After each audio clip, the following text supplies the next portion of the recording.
ஒருத்தன் என்ன பண்றாங்க, ட்ரெயின்ல போறான்.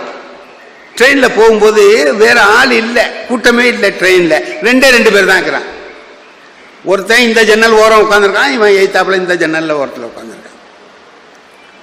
இங்க உட்கார்ந்து இருக்கிறவன் ரொம்ப படிச்சவன், பேண்ட்டு கோட்டு டை எல்லாம் கட்டியிருக்கிறார், ரொம்ப ஜோரா இருக்கிறார். எதுக்க உட்கார்ந்து இருக்கிறவர் கிராமத்துக்காரரு, பட்டி காட்டார். கிராமத்து ஆளு கீழே வேட்டி கட்டியிருக்காரே தவிர மேல சட்டை கூட போடல. துண்டை எடுத்து முண்டாசு கட்டிக்கிட்டு உட்கார்ந்துருக்காரு. அதை பார்த்த உடனே தெரியுது இவர் பட்டிக்காட்டில் உள்ளவர், இவர் பட்டணத்தான் படிச்சிருக்கிறார். இப்ப படிச்சவர் கேட்டாரு, நம்ம 2 பேரும் தனியா போயிட்டே இருக்கிறோம், 2 மணி நேரத்துக்கு நம்ம போகணும், சும்மாவே போறோமே, ஏதாவது பேசிட்டு போவோமே. பேசுங்க. யாரு? கிராமத்துக்காரர் சொல்றாரு, பேசுங்க. சும்மா பேசிட்டு போனா அவ்வளவு இன்ட்ரெஸ்டாவா இருக்கும். வேற என்ன செய்யலாம் சொல்லுங்களேன். நீங்க ஒரு கேள்வி கேளுங்க, நான் பதில் சொல்றேன், அது கூட செய்யலாம். அப்புறம் நான் ஒரு கேள்வி கேட்கிறேன், நீங்க பதில் சொல்லுங்க. செய்வாங்கய்யா, அப்படியே செய்வோமே. அப்படி சும்மா செஞ்சா நல்லா இருக்காது. வேற என்ன செய்யலாங்கிறீங்க? நீங்க கேட்கிற கேள்விக்கு எனக்கு பதில் தெரியலன்னா நான் உங்களுக்கு 10 ரூபா கொடுப்பேன்.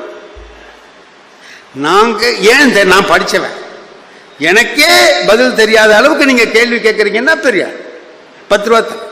நான் கேள்வி கேட்டு உங்களுக்கு பதில் தெரியலன்னா நீங்க 5 ரூபா கொடுத்தா போதும். உங்களுக்கு பதில் தெரியலன்னா கிராமத்துக்காரர் 5 ரூபா கொடுத்தா போதும், படிச்சவரு 10 ரூபா. சரி, யாரு முதல்ல கேட்கறது? பட்டணத்தார் சொன்னாரு, நீங்களே கேளுங்க, கிராமத்து ஆள் இருக்கேன், அதனால நீங்களே முதல்ல கேளுங்க. நான் கேட்கிறேன்.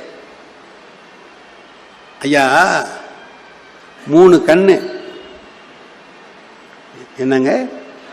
3 கண்ணு, 4 காது, 5 மூக்கு, 6 வாய், 7 கை, 8 கால் உள்ள மிருகம் என்னான்னு யாரு கேட்கிறான்? கிராமத்தான் கேட்கிறான். 3 கண்ணு, 4 காது, 5 மூக்கு, 6 வாய், 7 கை, 3 4 5 6 7 8ங்கிறான். 8 கால் உள்ள மிருகம் என்னான்னு கேட்டு இப்ப படிச்சவரு யோசனை பண்றார். மச்ச புராணத்தில் இருக்காராம்,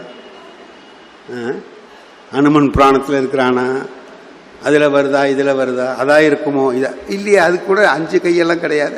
அப்படி இப்படி என்னமோ யோசனை பண்ணிட்டு தெரியல, பதில் தெரியலன்னு ஒன்று. இந்த 10 ரூபா எனக்கு பதில் தெரியல. கிராமத்தான் வாங்கி மடியில் வச்சு கட்டிட்டான். இப்போ அவன் பட்டணத்தான் கேட்டான், நீ சொல்லு அதுக்கு என்ன பதில்னா. கிராமத்தான் என்ன பண்ணா, ஒரு 5 ரூபாயை எடுத்து கொடுத்து எனக்கும் தெரியாது.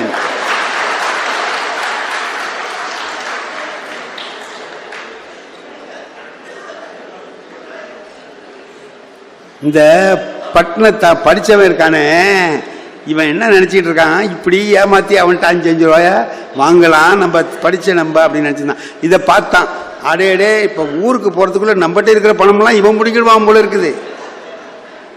அதான் சொல்றான், படிப்பு அறிவை விட அனுபவ அறிவு பெரிதும் கை கொடுக்கக்கூடிய. அவரு படிப்பு அறிவு உள்ளவர், படிச்சிருக்கிறார், ஆனா இவன் அனுபவ அறிவு உள்ளவர். இப்படி ஒருத்தன் நம்மள கொக்கி போடுறான், இவங்கிட்ட இருந்து எப்படி தப்பிக்கிறது அல்லது அவனை எப்படி மாட்ட விடுறது அவன் முடிவு பண்ணிட்டான். இந்த மாதிரி செஞ்சா இவன் சரியா வருவான்னு சொல்லி அதுக்கு பிறகு ஒழுங்கா பேசிட்டு போனாங்கன்னு வைங்க. எதுக்கு சொல்றேன், படிக்கிறோமா படிக்கலையா, கல்வி அறிவு இருக்கா கேள்வி அறிவு இருக்கா, அது இருக்கா, நல்ல மனசு இருக்கா, நல்ல மனசு இருக்கா, வாழ்வான். நல்ல மனசு இருக்கிறதுக்கு என்ன பண்ணணும்னா, இந்த மனம் லேசாகிறதுக்கு ஒரே வழி சிரிக்கிறது தான். இடுக்கண் வருங்கால் நகுக. துன்பம் வரும்போது திருவள்ளுவர் அதை நினைச்சு பார்த்து சொல்றார். இன்னும் சொன்னாரு, சிரிக்க தெரியாதவனுக்கு பகலும் ராத்திரி தாண்டான்ட்டார். பகலும் பார்ப்பட்டென்று இருள். பகல்லே அவனுக்கு இருட்டா போட்டுட்டா விவரம் தெரியாது. நல்லா சிரிக்க கத்துக்கோ. எங்க அப்பா 4 வருஷம் படிச்சேன் பாரு. 4வது படிச்சுக்கலான்னு 4 வருஷம் படிச்சேன்டா அப்படின்னா, சின்ன பள்ளிக்கூடத்தில் ஒரு வாத்தியார்கிட்ட 4 வருஷம் படிச்சிருக்கார். அவர் ஒரு பெரிய வியாபாரம்லாம் பண்ணார், எல்லாம் செஞ்சார். ரைட். நாங்களாம் என்ன நினைக்கிறது, நம்ம அது படிச்சிருக்கோம், இது படிச்சிருக்கோம், எம்ஏ படிச்சிருக்கிறோம், பிஎட் படிச்சிருக்கிறோம், அப்பாவை சுலபமாக ஏமாத்திடலாம். ராத்திரி 2வது ஆட்டம் சினிமாவுக்கு போயிட்டு வர, தலைவாணியை திண்ணையில் அப்படி நீட்டமாக போட்டு அது மேலே போர்வையை போத்திட்டு நான் படுத்திருக்கிற மாதிரி காட்டிட்டு போடுவேன் சினிமாவுக்கு. எங்க அப்பா ஒரு நாள் இதை பார்த்துருக்காரு, ஏதோ கேள்வி கேட்டிருக்காரு. ஏண்டா நாளைக்கு இங்கே போகணுமே அங்கே போகணுமே என்னமோ சொல்லியிருக்கிறாரு, தலைவாணி பேசுமா? அது ஒன்றும் பதில் சொல்லலை. அப்புறம் துணியை எடுத்துகிட்டு பார்த்துருக்காரு, தலைவாணி கிடக்கு. பயா எங்கேயோ போயிட்டான். மறுநாள் என்கிட்ட கேட்குறாரு, எங்கப்பா ராத்திரி பார்த்தேன் காணும். இப்போ இதுக்கு என்னங்க சொல்கிறது? உனக்கு தெரியாமல் சினிமாவுக்கு போய் சொல்ல முடியுமா? நான் சொன்னேன், எங்கள் கடையில் ஒரு டைலர் இருக்கார், அவர் வீடு அந்தாண்ட இருக்கு. ராத்திரியில் கொஞ்சம் நேரம் போனால் அவரோட பேசிகிட்டு இருப்பேன். இது ஒரு பழக்கம். சொன்னேன், கோவிந்தசாமி பிள்ளைகிட்ட, அவர் பேர் கோவிந்தசாமி பிள்ளைன்னு டைலர், அவர்கிட்ட பேசிக்கிட்டு இருந்தேன்னு சொன்னேன். இதுக்கு எங்கள் அப்பா சொன்னார், ஓஹோ கோவிந்தசாமி பிள்ளைகிட்ட பேசிகிட்டு இருந்தியா, அப்போ சரி. இப்போ நம்ம என்னங்க முடிவு பண்ணுறோம்? அப்பாவை ஏமாத்தியாச்சு, கோவிந்தசாமி பிள்ளைகிட்ட பேசிக்கிட்டு இருந்தேங்கிறத நம்பிட்டார். மறுநாள் மத்தியான நேரம் நான் அந்த ஒரு கவுண்டரில் நிற்கிறேன் கடையில். அவருடைய கூட்டாளி ஒருத்தர், அவருக்கு கோபால் செட்டியார்னு அங்கே வந்து உட்காந்து எங்கள் அப்பா கிட்ட பேசிகிட்டு இருக்கிறார். அவர்கிட்ட எங்கள் அப்பா சொல்கிறாரு, யோ கோபால் செட்டியார, இந்த பயலுவன் நம்மளை பேப்பயலுவோன்னு நினச்சிட்டு இருக்கானு ஐயா, நம்மலாம் இழிச்ச வாயன்னு இந்த பயலுவ கணக்கு போட்டிருக்கான், நமக்கு ஒன்றும் தெரியாதுன்னு. அவர் என்னன்னு கேட்குறார். இந்த பய சினிமாவுக்கு போட்டான் ராத்திரி, நான் தெரிஞ்சுக்கிட்டேன். கேட்குறேன், கோவிந்தசாமி பிள்ளைகிட்ட பேசிக்கிட்டு இருந்தேங்கிறான். கோவிந்தசாமி பிள்ளைகிட்ட 12 மணி வரைக்கும் நான் பேசிக்கிட்டு இருந்தேன்.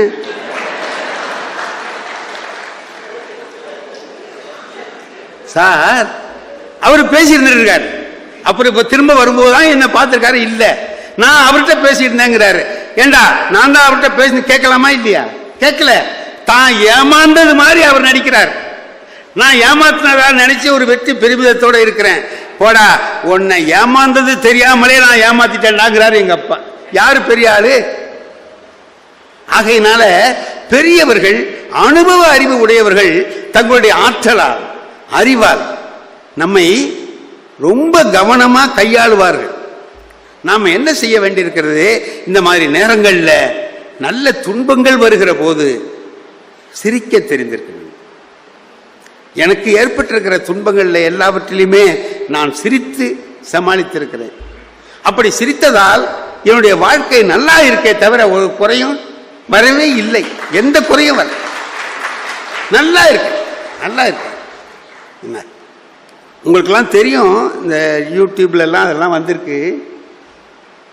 எனக்கு வந்து அவங்க 2 பேரும் பேசணும், நம்ம ரொம்ப பேசக்கூடாது, இதோடு நிறுத்திக்கிறேன்.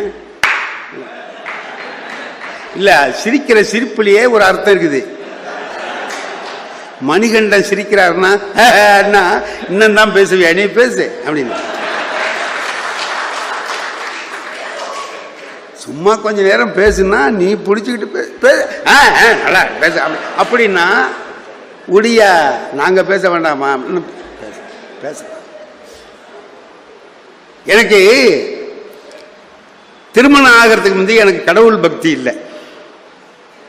கடவுள் பக்தி கிடையவே கிடையாது.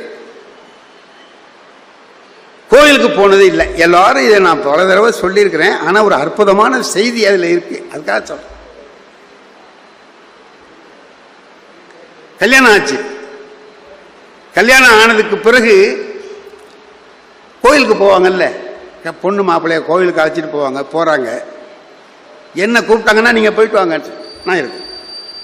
ஒரு வாரம் பார்த்துட்டு என் மனைவி என்கிட்ட கேட்டாங்க, ஏங்க உங்களுக்கு கடவுள் பக்தியே இல்லையா? நான் சொன்னேன், கிடையவே கிடையாது. இப்போ எனக்கு பக்தி இருக்குதே, நான் சாமி கும்பிடலாமா? நீ வேணா கும்பிடு, நான் கும்பிட மாட்டேன். நான் எங்கள் ஊரில் இருக்கிற போது தினம் கோயிலுக்கு போவேங்க, அது மாதிரி போகட்டுமா? நீ வேணா போ, நான் வரமாட்டேன். சரி, இன்னும் போயிட்டு வந்தேன். ஒரு வாரம் போயிட்டு வந்து என்கிட்ட சொன்னாங்க, நான் கோயிலுக்கு தனியாக போகிறேன் இல்லைங்க. ஆமாம், இந்த பையனுவோ அங்கே எங்கே நின்றுக்கிட்டு கேலி பண்ணுறானுவோ, செய்வானுவோன்னு தெரியும். சரி. அதுக்கு மேலே இதில் எனக்கு ஒன்றும் கோபம் வரலன்னு தெரிஞ்ச உடனே ஒருத்தன் வந்து இடிச்சிட்டு போனான். பொதுவாக இதை கேட்டால் புருஷங்காரனுக்கு கோபம் வரும் இல்லையா? என் பொண்டாட்டியை ஒருத்தன் வந்து இடிச்சிட்டு போனான்னா எனக்கு ஆத்திரம் வரணும்ல, எனக்கு வரல.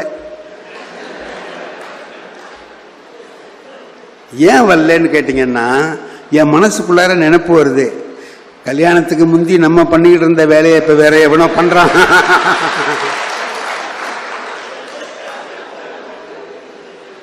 திருவள்ளுவர் ரொம்ப கரெக்டாக சொல்லியிருக்கிறார், பிறருக்கு இன்னா முற்பகல் செய்யின் தமக்கு இன்னா பிற்பகல் தாமே வரும். நமக்கு வந்திருக்கு, ஆனால் பொண்டாட்டிக்கிட்ட இதை சொல்ல முடியாது இல்லைங்க. அதனால நான் என்ன பண்ணேன், அது எந்த பையன் அவன் இடிச்சவன் அவனை சும்மா வச்சு நடிக்கிறது, அவனை நான் என்ன பண்ணுறேன் பாரு அப்படி இப்படின்னு. என் மனைவி அறிவாளி, இதுக்கு ஏங்க வீணா வருத்தப்படுறீங்க?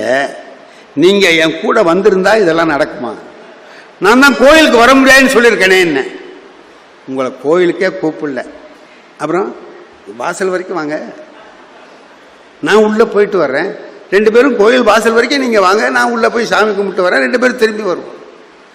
அது ஒரு நல்ல யோசனை மாதிரி எனக்கு தெரிஞ்சு, சரி வா அப்படின்ட்டு போனோம்.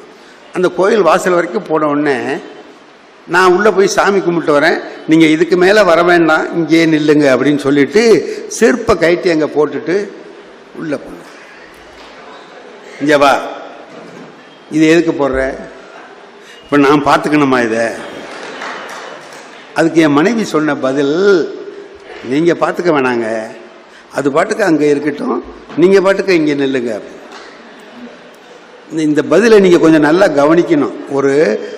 என் மனைவி சொன்ன வார்த்தை, நீங்கள் பாட்டுக்கு இங்கே இருங்க, அது பாட்டுக்கு அங்கே இருக்கட்டும், அது பாட்டுக்கு அங்கே இருக்கட்டும், நீங்கள் பாட்டுக்கு இங்கே இருங்கன்னா இதுக்கு என்ன அர்த்தம்னு தெரியுதா உங்களுக்கு? இதுவும் உள்ள வராது, நீயும் வரமாட்ட. இப்போ 2 சமம்ங்கிற மாதிரி எனக்கு தெரியுது, ஒன்றும் சொல்ல முடியல. சரி சரி போயிட்டு வா. போன உடனே ஒரு 2 பேர் வந்தான். செருப்புக்கெல்லாம் ஜோடிக்கு எவ்வளவு வாங்குறீங்கன்னா,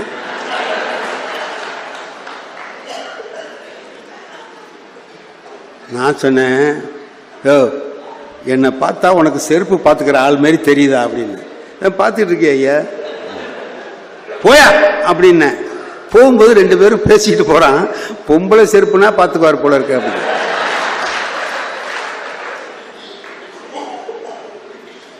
எனக்கு அவமானம்னா எந்த கோயிலுக்கு போக மாட்டேனுமோ அந்த கோயில் வாசல்லே இப்படி அவமானம். மனைவி வந்தவுடனே சொன்னேன், நீ பாட்டுக்கு போட்டுட்டு போயிட்டா எல்லாரும் இந்த மாதிரிலாம் சொல்கிறாங்க, வருத்தப்படாதீங்க, நாளையிலேருந்து நம்ம செருப்பு பார்த்துக்கிறவர்கிட்ட செருப்பை போட்டுருவோம். 2 பேரும் உள்ளே போயிடுவோம். எங்கே உள்ள? கோயிலுக்குள்ள. அடைய நான் தான் கோயிலுக்கு வரமா, கல்யாண மண்டபத்துக்கு போகல. ஆமாம், அது மாதிரி நினச்சிடுவாங்களேன். நான் யோசனை பண்ணி பார்த்தேன், செருப்பு பார்த்துக்கிறத விட அது தேவலாம் போல இருந்துச்சு. சரி வா போ, கொண்டு போட்டுட்டு போயாச்சு. அன்னைக்கு தான் நான் முத பூஜையை பார்க்குறேன், கோயிலில் பூஜை எப்படி நடக்கும்னு அன்னைக்கு தான் பார்க்குறேன். கடைசியில் கற்பூர ஆரத்தி நடக்குது. என் மனைவி என்னை ஒரு இடிச்சு, எல்லாரும் என்ன செய்கிறாங்கன்னு பாருங்க. பார்த்தா எல்லாரும் கும்பிட்டு இருக்காங்க. நான் சொன்னேன், கும்பிடுறாங்கன்னு, நீங்கள் சும்மா நிற்கிறீங்க. அவங்களுக்கு பக்தி இருக்க கும்பிடுறாங்க, என்கிட்ட தான் அது இல்லையே. ஆடை இருந்தா என்ன இல்லைன்னா என்ன, சும்மா கும்பிடுங்க. அது எப்படி சும்மா கும்பிடுறது அப்படின்னு. அப்ப என் மனைவி சொன்ன வார்த்தை ஒரு உதாரணம், அழகான உதாரணம். இப்ப தேசிய கீதம் பாடுறோம்ல கடைசியில, அதை யாருங்க பாடணும்? தேச பக்தி உள்ளவங்க தானே பாடணும். தேச விரோதியை சேர்ந்துக்கிட்டு பாடுறானா இல்லையா? ஆமா. அது மாதிரி சும்மா நீங்க கும்பிடுங்களேன். என்ன, எனக்கு எங்க பள்ளிக்கூடத்தில் நடக்கிறது ஞாபகம் வந்துடுச்சு. நாங்க எங்க ஸ்கூல்ல காலையில பிரேயர் நடக்கும். பையன்லாம் வரிசையா நிற்பான், நாங்கள் நிற்போம். எல்லாம் கடவுள் வாழ்த்தாது இதெல்லாம் பாடிட்டு கடைசியில் தேசிய கீதம் பாடிட்டு தான் எல்லாம் கிளாஸுக்கு போவாங்க. ஒரு நாள் அந்த மாதிரி பாடுற போது நான் நிற்கிறேன், 12ஆம் வகுப்பு படிக்கிற பையன் அங்கே நிற்கிறான், பாடுறான். சார், தேசிய கீதத்தில் ஒரு வரி கூட தெரியல, ஜனகண மனவில் ஒரு வரி கூட அவனுக்கு தெரியல, ஆனால் பாடுறான். என்னடா பாடுறான்னு காதை கொடுத்தா கன கன கன கனன்னுகிட்டே இருக்கிறான் சார். கனகனவிலேயே ஓட்டுறான் எல்லாத்தையும். ஆனா கடைசியில ஜெயகே ஜெயகேன்னு வரும்போது அவனை அழைச்சிக்கிட்டு போய் தேசிய கீதத்தை பாடு பார்ப்போம். தெரியாது சார். 12 வருஷமா காதுல வாங்கியிருக்க, பாடலாமேடா. அல்ல, அதுக்கு என்ன பண்றது? சரி, நாளைக்கு மனப்பாடம் பண்ணிட்டு வந்து நீ தேசிய கீதத்தை எனக்கு பாடி காட்டணும். ஒரு இந்தியன் தேசிய கீதம் தெரியாம இருக்கலாமா?